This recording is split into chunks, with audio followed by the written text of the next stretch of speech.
Hey, it's me, Sam B. Full Frontal with Samantha B is lucky to have the best correspondents in the biz, one of them being Britain's very own Amy Hoggart. But don't just take our word for it, take True TV's. They're giving her a show called It's Personal starting February 26th at 10 p.m. Until then, watch some of her very best Full Frontal segments. Enjoy.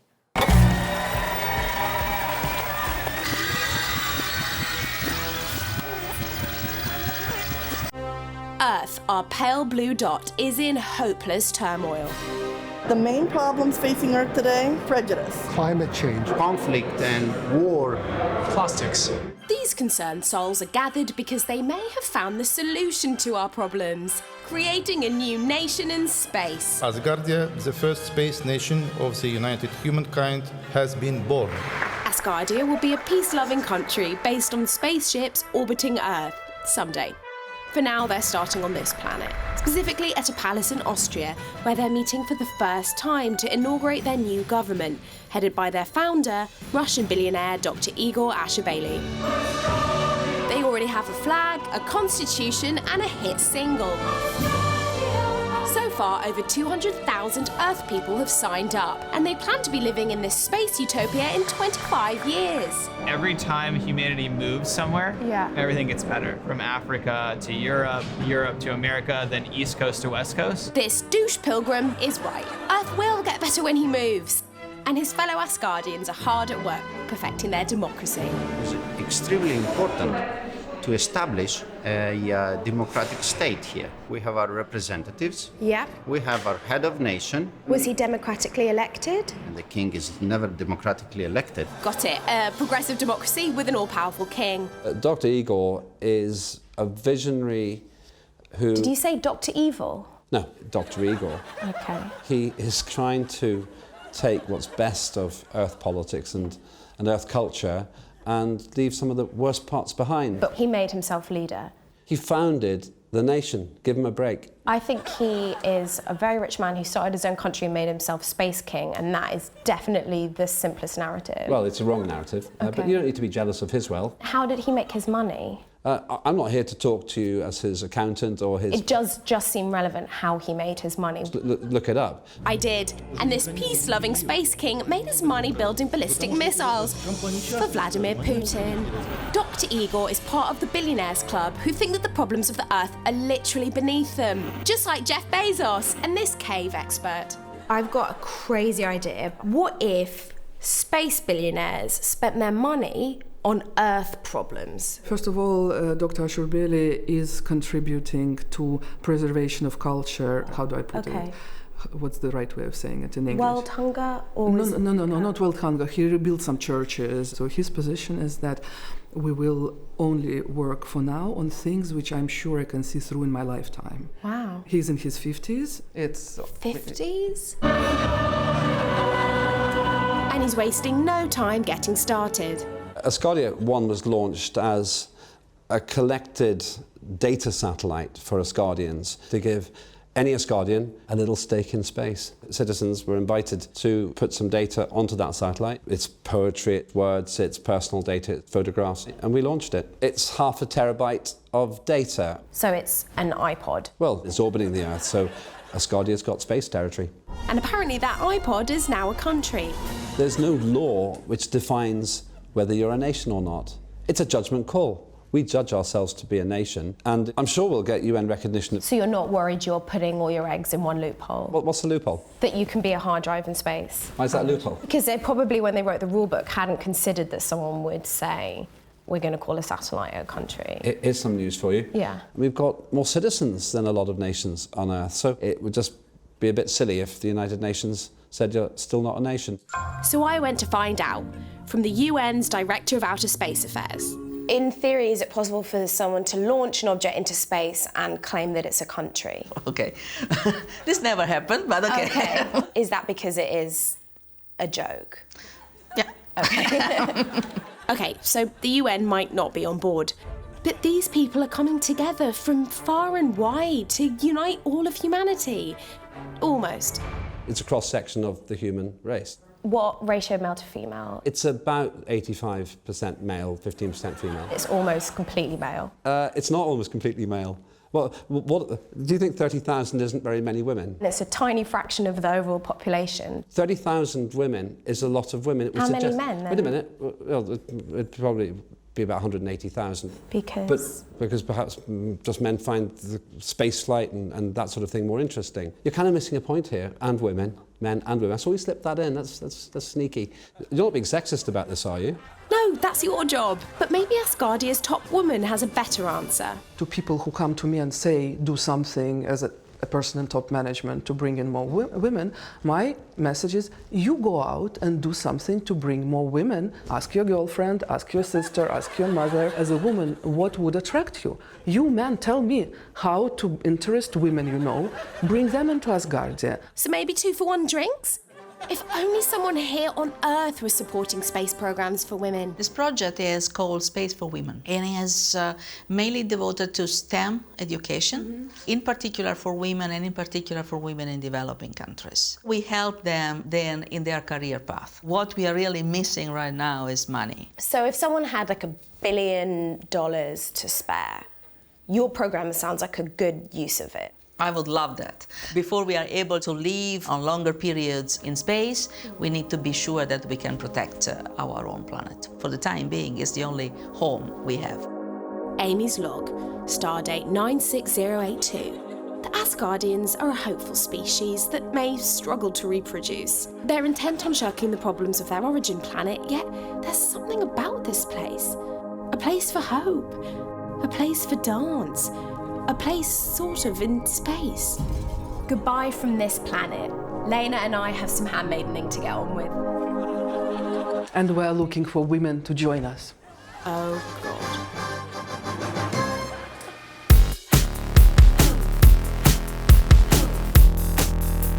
Last summer, my country voted to fuck itself. The UK has voted out from the European Union. Oh, shit. Luckily, I'm a dual citizen, so I got on a plane and moved to America, land of the free and home of the... Donald Trump wins the presidency. Shit. But we can't give up yet, because there is one place where this arsehole did meet his storybook ending, and that place is Scotland. Once upon 10 years ago, a beast from the west came to Scotland and wandered into the untouched dunes of Aberdeenshire, declaring it for himself. We're building the greatest golf course anywhere in the world. Before he could grab them by the peat bog, the Benidonald professed his love to Scotland. My mother was born in Stornoway. I love the people, I love the Scotch. I'm Scotch myself. It's Scottish, you plonker! And with the false promise of 6,000 jobs, the Scottish government was seduced, and his course grew and grew. I'm an artist, and this is probably the greatest piece of canvas that anybody's ever worked on. Ugh, why are they always failed artists? But there was legend of a man who lived next to the golf course and refused to sell his land. A farmer who invented the art of pissing off Trump and rocking a woolly jumper. Michael Forbes. I met him once. Yeah? Just been on the beach here, come over the dunes, about half a dozen bodyguards. And the first thing he said was, "What's this land worth? $25 an acre?" This is in your fucking dreams, I said. So nothing could make you sell your land? No. I sussed him out in 10 seconds. He was an arsehole. The only regret I have is I didn't knock him on his arse when I met him.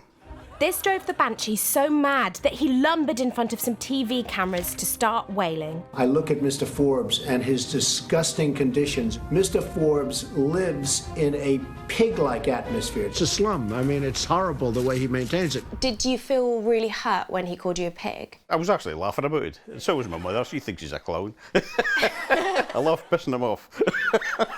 He's a compulsive liar. That's what he is. You just keep calling him a liar.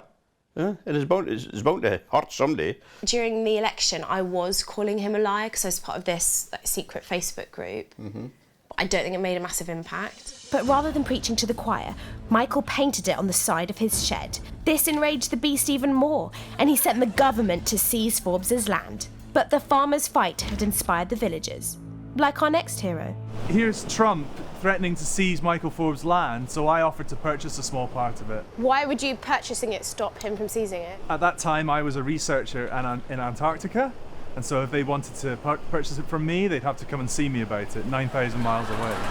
Bested by a seal spooner, Black Donald gave up and moved on to his next fight. When Scotland announced plans to build turbines off the coast of his golf course, Trump charged into Parliament to tilt at the windmills. They are so unattractive, so ugly, so noisy, and so dangerous that if Scotland does this, I think Scotland will be in serious trouble. Where is the clinical evidence? Not an opinion. Well, first of all, I am the evidence. Riding off that laughter, our next hero, Parliament member Patrick Harvey, took his stand. I tweeted a picture from the end of life of Brian poking fun at him, and I just added these little speech bubbles saying, I'm the evidence, I'm the evidence. Wow, nailed it. How many retweets and favourites did it get? I think it's had quite a number since then. That number is 52. Yet somehow that was still enough to anger the brute. I was astonished to receive a letter telling me Donald Trump was accusing me of blasphemy and complaining to the Parliamentary Standards Commissioner. Blasphemy? Is that because he's legally God? Well, Donald Trump accused me essentially of offending the whole of Christendom. The trolling only continued because when Trump lurched out of Parliament, he bumped into this brave knight. I found myself outside the Scottish Parliament behind him at one point, and I had a balloon in my hand and took a shot. I ballooned Donald Trump. I rubbed the balloon on his head and his hair stood up. It is amazing that it reacts so chemically similar to real hair. Isn't it amazing? I don't have many tips for the people of America, but if they find themselves behind Donald Trump with a statically charged balloon, take your chance. From there, the whole country joined in the fun. They showed up to protest, brought some very subtle signs, and his neighbours started flying Mexican flags. This one lady was even arrested for urinating on the course, but in retrospect, he was probably into that. Yet somehow Trump still thinks he's Scotland's golden boy. I have a great relationship with the people of Scotland. Most neighbours love us.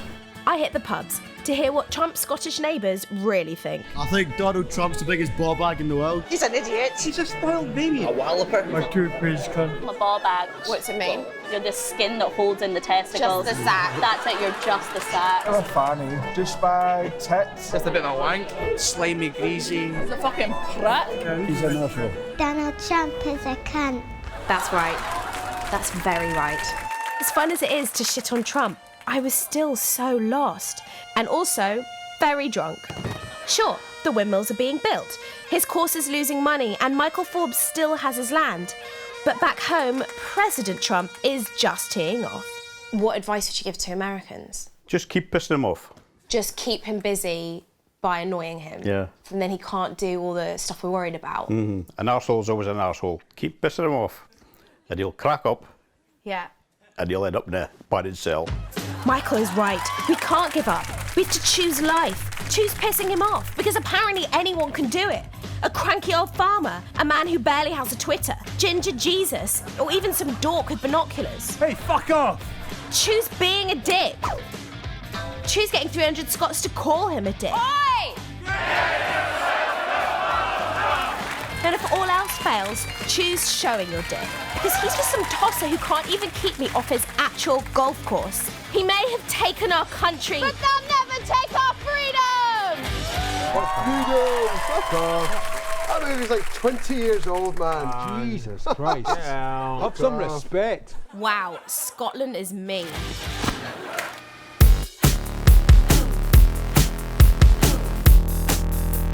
Nobody knows when the infection began. Russian disinformation attacks. Fake news. Fake news. Fake news. It's invading countries. It's a dangerous epidemic. Not just in the United States, but in France, in England, in Germany. They are trying to undermine democracy around the world. And our leaders were blind. Russia is fake news. Or possibly stupid. But there was rumour of one country that wasn't. Finland. So I left America and went in search of someone with answers. Hello? Hello? Hello? Hello? Hello. Oh. Hi. I found a man tasked with fighting disinformation. Markku Mantila. We have trolls, we have fake news, we have RT. The Russians would like to sow some confusion in Finland, but the Finns do not buy false news. They just don't believe it at all. That's right, yes. They were immune. But how did they do it? First, a quick explainer for Americans. Finland is a country in Europe. No, up here. Europe is a continent in the world. You are also in the world. I can tell I'm losing you. The point is, Russia likes to imagine that they're Europe's dick-swinging judo man, so they use fake news to spread chaos in Finland. About 6 or 7 years ago, we started to see stories in the Russian media saying that we take Russian kids into custody or we kidnap them, and then they are sold to gay couples in the USA. I would definitely click on that story. But the stories of that kind were rubbish. And these stories are spread by Finn, Mr. Beckman. So is he like your patient zero? Yes, he spreads false stories in Russia and also here in Finland. Johan Backman is a propagandist, and when he's not chilling with war criminals, he gets paid to lie for Russia. In Finland we have an industry that is concentrated on the kind of a trade with children. I managed to secure a meeting with this infamous... What are you? I'm a Finnish social scientist and a human rights activist. I'm Amy, I'm a civil rights leader and a supermodel. We're just making this up, aren't we? No, I don't think so. Are you a troll? No. Do I look like one? Yeah. You can trust Russia. The Finnish social services have taken children from Russian families. I left to avoid infection because Beckman's lies spread quickly through junk sites and state TV. Stop kidnapping! Finland, stop kidnapping!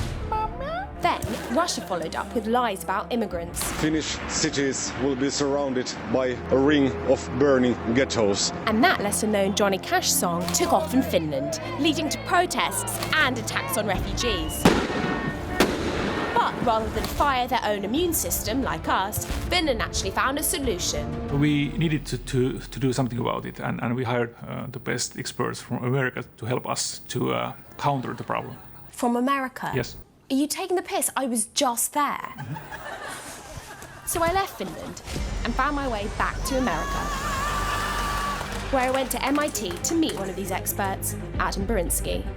I study information, misinformation, rumors, and conspiracy theories. The Finns had heard about my research and they wanted to meet with me, so... You've been talking to the American government about this too, yeah? No one from government has approached me. So with no work here, Adam and his colleagues travelled to Finland to teach them the cure. It's not really a cure. A proven solution. I wouldn't say that. A way to make it better? I can tell you how to not make things worse. Good enough. One thing I found is that if you repeat a lie in the course of trying to correct it, you could make the lie spread further. So saying something like, we have to stop this rumour that Adam Berinsky is a virgin, can have the opposite effect. Right. I've heard this thing before, feels familiar. Must be true. The trick is to get lies before they start. So we trained over 100 members of the Finnish government about educating not just the public, but political figures as well. So I flew back to Finland to learn how this education thing could actually work. An important step was our president spoke against disinformation, and he warned us that whatever you find on the web, be critical. So step one for America is get a new president. And also, we give lessons to students how to avoid fake news. In Finnish schools? Mm-hmm. How to be critical, how to read news. Do you guys think that you're better than us? Yes. So basically what you need is good schools. Okay, no. Good president. That's not going to happen. Democracy. You're getting colder. And good press. We're a lot more fucked than I realised. Was this all hopeless? Was Finland just a cruel paradise with no real answers? Amy! Hello! Oh my God! I think I know you. Yes, we met in Trump rally in Iowa last September. He's not making this up. I really met Ilpo last year. And no, he's not Borat. We checked. My name is Ilpo Michael. My English is more like American English, like in Grand Canyon. So Donald Trump will be good president. He has good heart. I can't believe you're a genuine Finnish person. I thought I just dreamt you up. Oh. So, Ilpo, are you aware of the problem of fake news and disinformation? We know fake news. They are everywhere, but we don't fall for fake news. Let me get this straight. You love Donald Trump. Yes. Yet you still acknowledge Russian influence and disinformation. Yes. So it's possible for both things to exist at once? Of course. My God, he's the cure. Can I take you back to America with me? Oh, I love to do that. Why we not? just need like a vial of your blood to immunise the others? I understand only 50% what you mean, but it sounds good. Why not? Now this seems much easier than education. That's real news, not fake news.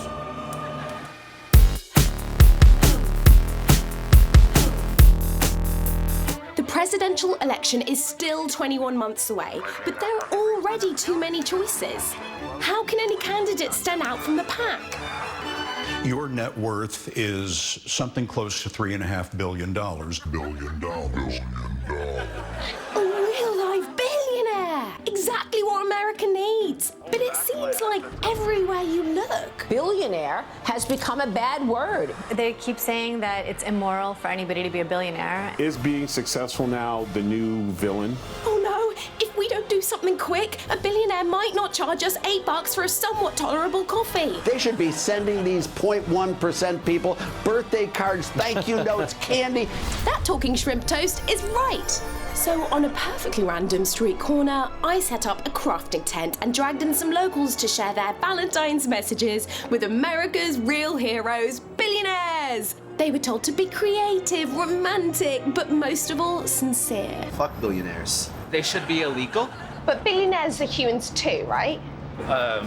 Biologically, yeah. I mean, I'm not opposed to them. Okay. Well, no, you know what? I sort of am opposed to them. Nobody deserves to earn that much money. What? Earning that much money is an American right. The car, the mansion, the yacht, the smaller yacht, the exotic accountant. What are the super rich supposed to do with all that cash if they don't run for president? You can easily redistribute your massive amounts of wealth that you'll never spend in your lifetime to people who need it. You really hate billionaires. I mean, yeah. So you are discriminating against a minority. No. And this affluentophobe is not alone. 70% of the country is on board with making billionaires, get this, pay more taxes. But this lady gets it. Billionaires have done some amazing things in this country. They've donated a lot of money. They've brought a lot of jobs, been very innovative in changing what we do. Do you think they'd make good presidents? Definitely no. Yeah, I think you need some kind of experience in public office to run. Well, look at the situation we're in now. Trump basically bought himself into the White House. So I don't think billionaires should be in politics. Excuse me just 1 second. Chad! Chad's our fact checker. Trump being a billionaire has never been confirmed. Thanks, Chad. But I thought it's a government for the people, by the people, and... Corporations are people, my friend. So isn't running a corporation and a government the same thing? Great business people are terrible at running economies. Terrible? Yeah. But who should I believe? Billionaires or this Nobel Prize-winning economist who just happened to stop by our tent next to this local neighborhood coffee shop? Billionaires are super rich, aren't they? So they must be really successful. Well, sometimes they're just lucky. Sometimes they really are smart, but about something really teeny narrow. And also there's billionaire's disease. Or known by its medical name, yes-meningitis. People want what you can give them, and so they tell you what you want to hear. And so billionaires start to think that they're brilliant, that they're charming, that they're sexy, and generally speaking, not so, right? But stone-cold money foxes don't need yes men. Because as a CEO, he's got all the right qualifications. My business experience is not qualifications to run for president. Oh, okay. But he's got a detailed tax plan that does it all. I should be paying more taxes. Are you talking about you should pay 2% higher, 10% higher, 20% higher federal income tax? Poppy, I don't know what the number is. Ugh, okay, just please don't help Trump get reelected. You promise that you will not be a spoiler. Let's clarify this right now, right here, on national TV on CNN. Here it comes. How can you spoil a system that is already broken? You bloody idiot! It's not the right word. You know what? If you need help finding the right words, here are a few. Are you a beaver? 'Cause damn, you've barely thought any of this through. I heart you, but not as much as I heart your money. Build a hospital. And happy Valentine's Day. Step away from this self-aggrandizing attempt to insert yourself into national politics. Thank you next. Love, Amy.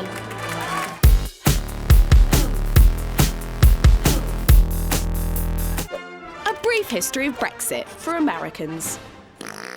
This is Europe. You may remember us from World War II. After that shit show, a bunch of us thought, what if we tried working together and formed the European Union? The UK joined, new industries were created and everyone traded freely. Brits moved to Europe, Europeans moved here for some reason. Ireland and Northern Ireland had an open border, so they finally stopped kneecapping each other, and most importantly, we all had crazy fast passport lines. But there was a small group of yes conservatives who didn't like being on a team, and they wanted to Brexit because they missed when Britain was a brempire that didn't have to listen to anyone. We believe in taking the argument to the people, and we can win. The Prime Minister didn't want to Brexit, but he wanted their support in Parliament, so he agreed to put their idea to a national vote, figuring they'd just lose and then he'd have more power. So he reduced this incredibly complex question down to an 11-word survey that looks more like an RSVP for a wedding. And with that, everyone split into two camps. The Leave campaign told lies on the side of a bus and blamed immigrants on the side of a truck. And of course, red hats. And the Remain campaign figured they were fine and basically took a very long nap. And, you guessed it, Brexit won.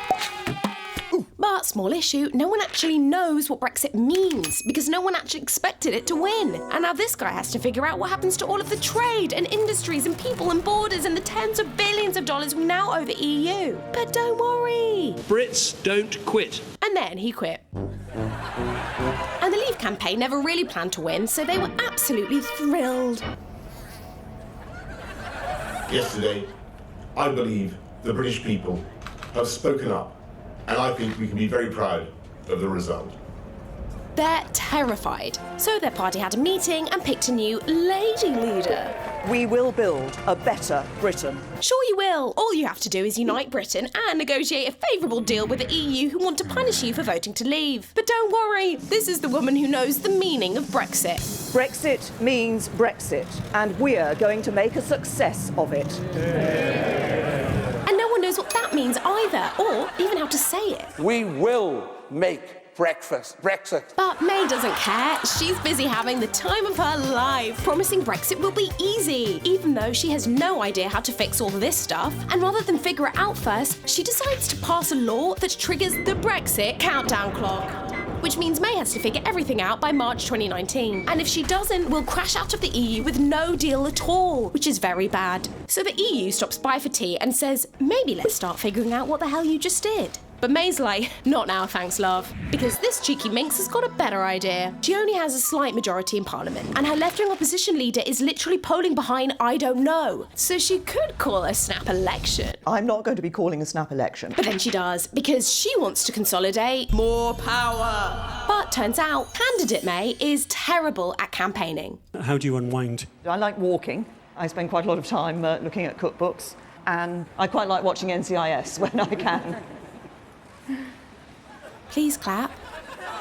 And since Corbyn figures he won't win, he just promises everyone everything for free. Then suddenly, half the country goes crazy for some guy dressed like a dad on a Jamaican holiday. The momentum grows, and his party does not win. But they wiped out May's majority, so now no one is in charge and she has less power. Ring ring, who's on the phone? Oh yeah, the EU. May just wasted months losing whatever power she had. So she finally heads to Europe to convince them to let us Brexit but still keep all of the good stuff even though they absolutely hate us. But May gets stuck on key issues like how to use a binder and how to get out of a car. Hello, I'm still in the car. Who does the door? You pull. Oh no, I'm pulling. Okay, you pull it. Okay. Hello, Angela. Back home, her message isn't sticking, and the public has no idea what's going on. What do you think about Brexit? What's that? Like, Where we're leaving the European Union. Does that mean we won't have any trees? Trees? Oh. No, that's got nothing to do with it, babe. Actually, babe, trees are the one thing that aren't fucked. But if May misses her deadline, it could cripple industry and imports of food and medicine and reignite violence in Ireland and strand Brits living abroad and spark a global recession, which, yes, would affect you guys. And most importantly, the passport lines. So it'll be harder to go on holidays? Yeah, I think so. Oh, I love my holidays. Yeah. Apparently, so does May, because she just keeps going back to Europe. Then, in November, she and the EU finally agreed to the meaning of Brexit in a 585-page document. But bloody hell, she's done it! Cue happy dance! Whoa, no, not that one. No, not that one either. Okay. Okay, that's it. She proudly boogies her way into Parliament to get the final approval for her deal. It is a draft treaty that means that we will leave the EU in a smooth and orderly way on the 29th of March 2019. Yeah, they don't love it. The ayes to the right, 202. The noes to the left, 432. They vote it down in the largest defeat in the history of Parliament. And now she has even less power. Basically, Remainers think her deal is too harsh and Leavers think it's too soft, which might sound like a good compromise, but remember, everyone's an arsehole, so here we are. Wait, could they just decide to not Brexit? Because, like... Half the nation did not vote for Brexit. Well, yes, but that would undermine the very uninformed will of 52% of the people, who are scary. And they could hold a second referendum, but May would have to delay her clock. And what would that mean? Any delay is a delay. Holy shit, woman. And then this boob wakes up from his nap and is like, guys, why don't we just have a second referendum? 2.5 years too late. So now what happens? Next week, May will hold another vote, which means it's Parliament's choose your own adventure. Go ahead, pick. Oops, out of time. Breakfast.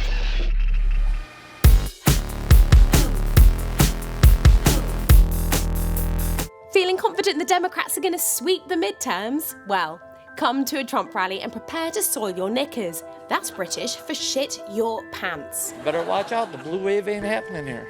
And he might be right. It's hours before Trump is scheduled to speak here. It's freezing cold and there are already thousands of Trump supporters gathered to see their hero. This is his people. There's about 40,000 people out here tonight. And they love Trump more than ever. Thank God for sending us Donald Trump. How has this presidency gone for you? Has it lived up to your expectations? Yes, above and beyond. Wow. Yes. Oh my God, I wish you my mom. You've got such low expectations. He's doing everything I voted him in for. What are those things? Locking our doors, keeping riffraff out. Has he drained the swamp yet? Nope, he still has a lot more to go. Because he's fired quite a lot of his own employees. Was that part of the draining? Well, wherever there's stuff that's no good, we want out. Okay, even if he brought it in? Yep. Talk to Trump voters and you might think it's 2016. Hillary Clinton should be locked up. Are you hoping that Hillary will still get impeached? Yes. But that's the point. They've got the same passion, the same excitement, even the same comfort food. Where do you get your news sources from? Fox News. Fox News, okay. We watch it. I'm going to say 10 to 12 hours a day. 10 to 12 hours a day? I couldn't even watch Hillary for 10 seconds. Pokemon, go to the Oh God, stop, it's so awkward. It's not just excitement at these rallies. They've even got the same Randalls. Oh my God, Randall! Randall? Randall, do you remember me? Oh, buddy, how are you doing? Oh, no, really? Maybe you remember Randall. I'd twice met him in his only shirt. First at a Trump rally before the election where I mocked him, and then months later at the inauguration where he comforted me. You guys will get through it. The snowflakes don't melt. You'll get through it. Well, I might if my boss stopped sending me to Trump rallies. Happy Trump rally! This is my 30th one. 30 Trump rallies? I haven't even been to work 30 times. Sorry, Sam. So Randall and I caught up. He gave me a present. Look, it says Make America Great Again. This is our anniversary, girlfriend. Look. So much has happened, so I didn't know we were going steady. This is better than a ring. Anyways, we're engaged now. So Randall, this is your 30th Trump rally. Do you know yet what he's rallying for now after having already won? Well, yeah, he's rallying because he speaks to the people, okay? He's going to be talking a lot about all the winning we've been doing. The tax cuts, having North Korea and South Korea getting together. I mean, there's been a lot of winning in this country. Yeah, at least in the PR department. The tax thing was good. Tax cut. Tax cuts. North Korea. Korea, that whole stuff. Peace with North Korea. You guys laughed when you said he wouldn't be president. But if he does resolve this issue and wins the Nobel Peace Prize, then what do the protesters and all left have to say? Probably, oh, you did a thing, that's a shocker. But no matter what Trump does, he can't seem to lose support. Obviously, he's got his flaws. Everybody's human. Everybody has their flaws. He's really human, though, isn't he? Everybody has sins. Yeah. Probably the only one that was sent from God that didn't have sins was his son, Jesus Christ himself. Did he sexually assault 15 women too, or is that just Trump? That's a good question. You're catching me off guard with that question, but I'll answer that question. Okay. I don't know if there's actual proof. Because Trump supporters have something better than proof. Love, devotion, fashion. Do you think the Democrats could learn from that? I don't think the Democrats could learn anything. Oh, really? Really. Do you know any Democrats?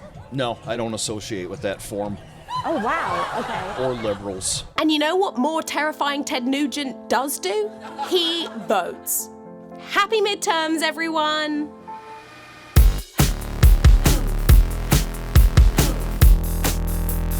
Deep in the Puerto Rican wetlands, could a guerrilla reforestation project save a community from the next hurricane? For answers, I needed to channel my inner Martin Sheen. And lucky for me, I love makeup. What are you doing? Guerrilla reforestation. That's not how we do it. You should come with me. Okay.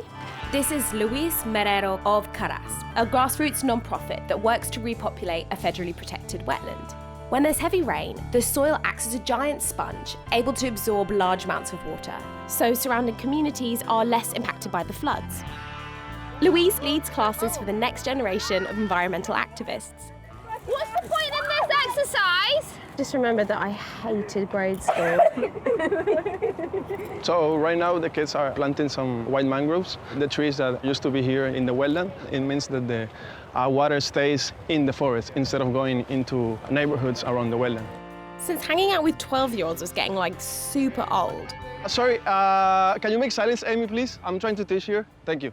I decided to have a conversation with Michael. I'm very worried about the next hurricane season. It's right around the corner, so we have to plant as many trees as possible. We know it'll make a big difference in the resiliency of this community. So are you saying that the wetland did more to help Puerto Rico than the president? Absolutely. Have you ever considered becoming white supremacist? Like a way to call attention to our projects? Yeah. Well, I don't know if that's a coverage we want. We want support. Just not racist support. Definitely, we don't want to bring torches into the forest. It felt good, working hard to save the world by planting one tree. What do you think we should name the tree? I've always liked the name Amy. Aren't you Amy? Yeah, it's a coincidence because it's my favourite name and it's my name. But if I have a little living monument to myself, that's just what's happened. Aw, thanks for watching. If you'd like to hear more from Full Frontal, hit subscribe and visit our page for more videos. Or if you'd like to be radicalized, leave YouTube on autoplay.